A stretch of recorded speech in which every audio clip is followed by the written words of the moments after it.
Good morning students. आज मैं आपको formation of image by convex mirror, इससे पहले मैंने आपको कनकेव मिरर के बारे में बताया था, कनकेव मिरर की प्रॉपर्टी बताई थी और कनकेव मिरर के फॉर्मेशन ऑफ इमेजेस बताई थी। आज मैं आपको formation of image by convex mirror पढ़ाऊंगा। ठीक है, देखो बच्चों, जैसे कनकेव मिरर था उसमें 6 तरीके से इमेज बनती है। ठीक है, लेकिन यहाँ पर आपके इसमें कन्वेक्स मिरर में केवल 2 टाइप से बनती है। या तो आपका ऑब्जेक्ट, क्योंकि बच्चों देखो ऑब्जेक्ट पे बात होती है, ऑब्जेक्ट कहाँ रखना होता है।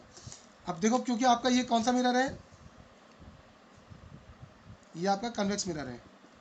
ठीक है, और इस कन्वेक्स मिरर में जो पोल होता है, पोल तो यही है सेंटर ऑफ द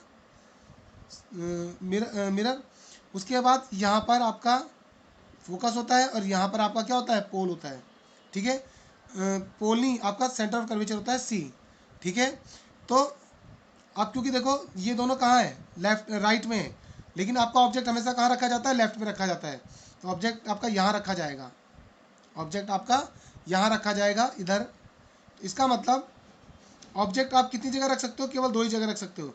या तो आप इनफाइनाइट पे रख सकते हो या इस पोल और इनफाइनाइट के बीच में रख सकते हो। तो 2 ही तरीके से आपका क्या रखा जाएगा, ऑब्जेक्ट रखा जाएगा। तो सबसे पहले ऑब्जेक्ट आपने कहाँ रखा है, इनफाइनाइट में रखा है। ऑब्जेक्ट कहाँ रखा है, इनफाइनाइट में। जब कोई अब आपको इनफाइनाइट में, क्योंकि आप मैंने पहले ही बताया था जब आपको कनकेव मिरर पढ़ाया था कि देखो जो ऑब्जेक्ट इनफाइनाइट पे होता है उससे जो लाइट रेज आती हैं वो पैरेलल हो जाती है, क्योंकि ऑब्जेक्ट बहुत दूर होता है। इसीलिए यहाँ तक हम डॉटेड लाइन पे लेंगे, उसके बाद लाइन क्या करेंगे, प्रिंसिपल एक्सिस के पैरेलल लेंगे। यहाँ से यहाँ तक डॉटेड लाइन पे लेना, उसके बाद प्रिंसिपल एक्सिस के पैरेलल आ जाएगी। और जो लाइट, जो रे प्रिंसिपल एक्सिस के पैरेलल चलती है, आफ्टर रिफ्लेक्शन कहाँ से, it seems to come from the focus. वो ऐसा लगता है कि कहाँ से होके आ रही है, फोकस से होके आ रही है।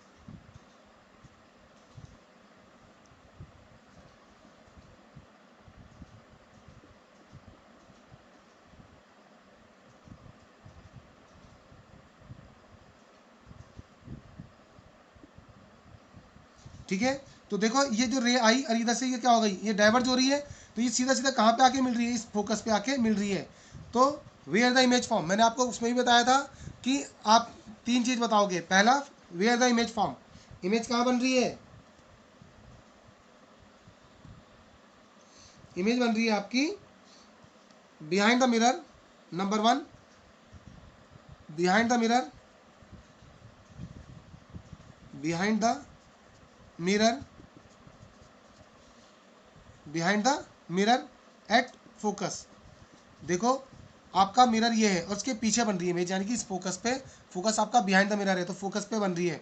ठीक है, एट फोकस एफ। उसके बाद दूसरा, नेचर। ठीक है, तो इसका नेचर क्या है, वर्चुअल एंड इरेक्ट। क्योंकि मैंने आपको पहले ही बताया था कोई भी इमेज अगर लेफ्ट बनती है तो रियल एंड इन्वर्टेड बनती है, जो राइट बनती है वो वर्चुअल एंड इरेक्ट होती है।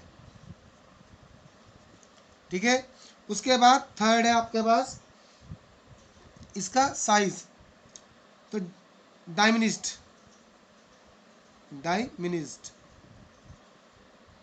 ठीक है, बहुत छोटी बनेगी, डायमिनिस्ट बनेगी, यानी ऑब्जेक्ट से बहुत छोटी बनेगी। ठीक है, तो ये बच्चों आपका क्या था, जब ऑब्जेक्ट कहाँ रखा हुआ है, इनफाइनाइट पे रखा हुआ है। When object is placed eight infinite, object infinite पे रखा हुआ है तब उसकी इमेज ऐसी बनेगी। ठीक है, तो अब जो दूसरी टाइप की जो इमेज है वो कैसी होगी, formation of image by convex mirror.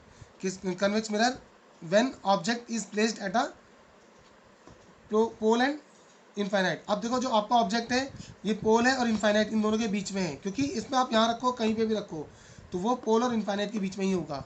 तो आपका जो ऑब्जेक्ट है पोल और इनफाइनाइट के बीच में रखा हुआ है।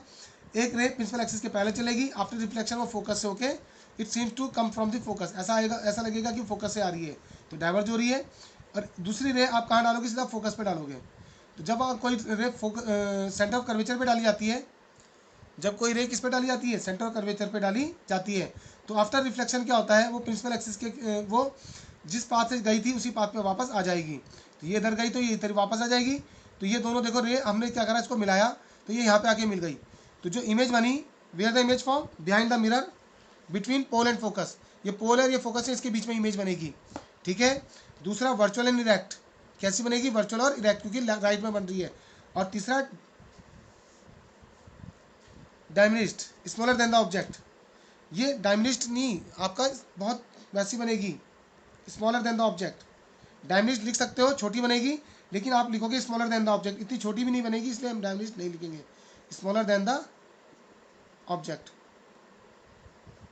ऑब्जेक्ट से छोटी बनेगी। ठीक है, देखो बच्चों, अब उसके बाद एक यूजेस ऑफ कन्वेक्स मिरर। तो कन्वेक्स मिरर के यूजेस क्या होते हैं? सबसे पहला जो यूज़ है rear view mirror. Convex mirror कैसा मिरर होता है? रियर व्यू मिरर होता है, पीछे का पीछे की एग्जैक्ट इमेज को देखने के लिए। क्योंकि देखो, अगर आप उस पर कनकेव मिरर लगाओगे तो वो दूर हो जाएगा, दूर से कैसी दिखेगी आपको? ट्रक उल्टा दिखेगा अगर आप देखोगे तो, ठीक। लेकिन आप अगर कन्वेक्स मिरर लगाते हो तो जिस ऑब्जेक्ट इसकी जो इमेज बनती है कैसी बनती है? सीधी बनती है, इसलिए हम इसको रियर व्यू के लिए क्या करते हैं? यूज़ करते हैं, ठीक। दूसरा होता है सोप सिक्योरिटी मिरर्स। देखो बहुत सारी दुकानों में क्या होता है, इस सिक्योरिटी पर्पज़ के लिए भी लगाए जाते हैं, और दूसरा दुकान को बड़ी दिखाने के लिए भी लगाया जाता है, जिससे, क्योंकि देखो अगर आप मिरर लगाओगे तो दुकान बहुत बड़ी दिखेगी, ठीक है। तो ये ग्राहकों को दिखाने के लिए, लुभाने के लिए भी लगाए जाते हैं। और शॉप सिक्योरिटी मिरर भी होते हैं, क्योंकि आप देखोगे दूर दूर से, आप उसका क्या दिखेगा आपको? उनका व्यू दिख जाता है पूरा का पूरा, ठीक है बच्चों। अब आपके पास एक न्यूमेरिकल है, ठीक है। तो न्यूमेरिकल देखो कैसे करना है। An object 5 centimetre high is placed at a distance of 10 centimetre from a convex mirror, ठीक है। 5 सेंटीमीटर हाइट का एक ऑब्जेक्ट है जो a distance from 10 centimetre from a convex mirror, convex mirror से 10 सेंटीमीटर की डिस्टेंस पे रखा हुआ है। उसका जो रेडियस ऑफ कर्वेचर है वो 30 सेंटीमीटर का है। Find the nature, position and size of the image. तो आपको सबसे पहले क्या दे रखा है? H1 दे रखा है, height of the image, height of the object 5 centimetre. Second आपको क्या दे रखा है? डिस्टेंस U दे रखा है। और मैंने आपको पहले ही बताया था, मिरर कोई सा भी हो, कन्वेक्स हो, कनकेव हो, जो U होगा यानी कि जो इमेज ऑब्जेक्ट की जो डिस्टेंस होगी वो हमेशा नेगेटिव रहेगी, यानी कि -10 सेंटीमीटर। उसके बाद आपको V फाइंड करना है। आपको देखो इसमें क्या दे रखा है? Convex mirror of radius of curvature दे रखा है आपको, यानी कि C दे रखा है। रेडियस ऑफ कर्वेचर होता है आपका R, R दे रखा है आपको 30, radius of curvature R equal to 30 centimetre, ठीक है। अब आपको वी नो दैट, हमको पता है, क्या पता है हमको? कि F इक्वल टू R/2, जो फोकल लेंथ होती है वो रेडियस ऑफ कर्वेचर की क्या होती है? R/2 होती है, यानी कि 30 सेंटीमीटर का हाफ, यानी कि 15 सेंटीमीटर आ जाएगी। तो आपके पास रेडियस ऑफ कर्वेचर आ गया, आपके पास फोकल लेंथ आ गई 15 सेंटीमीटर। अब देखो बच्चों, क्योंकि मैंने रेडियस ऑफ कर्वेचर प्लस में ली है, क्यों? क्योंकि आपके पास ये कौन सा मिरर है? कन्वेक्स मिरर है। कन्वेक्स मिरर की जो रेडियस होती है वो किधर की तरफ होती है? राइट हैंड साइड होती है, और राइट हैंड साइड में पॉजिटिव आता है, इसीलिए उसकी फोकल लेंथ भी पॉजिटिव आती है। तो ध्यान रखना, जो कनकेव मिरर होगा उसकी फोकल लेंथ लेफ्ट होती है, इसलिए वो नेगेटिव होती है, और कन्वेक्स मिरर की राइट हैंड साइड होती है, इसलिए वो हमेशा पॉजिटिव होती है। तो F इक्वल टू 15। तो वी नो, अब आएगा मिरर फॉर्मूला, मिरर फॉर्मूला। तो मिरर फॉर्मूला क्या है हमारे पास?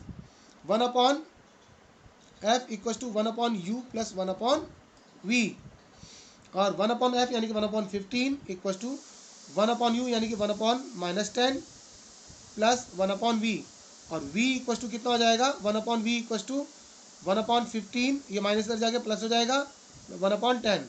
तो 1/V इक्वल टू, एलसीएम लेंगे इसका, तो 30 इक्वल टू 15 टू 30 प्लस 3, यानी कि 5/30। तो अब V इक्वल टू कितना हो जाएगा बच्चों? 30/5, यानी कि इसको कट करोगे तो 6। तो जो आपकी इमेज होगी वो कहाँ पर? 6 सेंटीमीटर पे बनेगी, ठीक। तो सबसे पहले आपको क्या पूछा था? नेचर, यानी कि पोजीशन आई बच्चों की आपके पास। तो पोजीशन क्या है? Behind the mirror, 6 centimetre behind the mirror, at the distance of 6 centimetre behind the mirror. तो बिहाइंड द मिरर बनेगी 6 सेंटीमीटर की डिस्टेंस पे, ठीक है। उसके बाद आपको क्या दे रखा है? आपको क्या निकालना है? अब देखो ये प्लस आया है, तो प्लस आता है तो इसका मतलब नेचर कैसा हो गया? Real and virtual and erect. क्योंकि जब देखो सबसे पहले position position I 6 centimetre from 6 centimetre behind the mirror, 6 centimetre behind the mirror, mirror से 6 सेंटीमीटर डिस्टेंस पे, ठीक है। उसके बाद नेचर क्योंकि प्लस है तो वर्चुअल एंड इरेक्ट, क्योंकि जो प्लस आएगी अगर भी प्लस आता है तो वर्चुअल एंड इरेक्ट होता है, ठीक है। अब आपके पास बचा साइज, आपको साइज फाइंड करना है। तो साइज के लिए क्या करेंगे, आपको मैग्निफिकेशन पता है, m इक्वस टू क्या होता है बच्चों, h2/h1 होता है, ठीक है। और पहले आपको m निकालना पड़ेगा, तो आपको ये भी पता है m इक्वस टू कितना होता है, -v/u, और m इक्वस टू -v कितना है, -v कितना है आपका 6, u कितना है 15, u कितना है 15 माइनस का, ये क्या हो जाएगा, u क्या प्लस का 10 है, u किसका है प्लस का 10 है, तो ये हो जाएगा आपका प्लस हो जाएगा, क्योंकि माइनस था तो प्लस 0.6, तो मैग्निफिकेशन कितना आया 0.6 आया। अब आप इससे हाइट निकाल सकते हो इमेज की, तो h2 equal to h1 into M, यानी कि इम्प्लाइज आपके पास 0.6 है m, और h1 कितना है, h1 है आपके पास 5, तो यानी कि 3 सेंटीमीटर। इसका मतलब जो ऑब्जेक्ट की जो हाइट होगी वो 3 सेंटीमीटर, जो इमेज की जो हाइट होगी वो आपकी कितनी होगी 3 सेंटीमीटर होगी। तो इस तरीके से आप क्या निकाल सकते हो, नेचर, पोजीशन और साइज इमेज का निकाल सकते हो, ठीक है। और बच्चों आपका ये चैप्टर खत्म हो गया।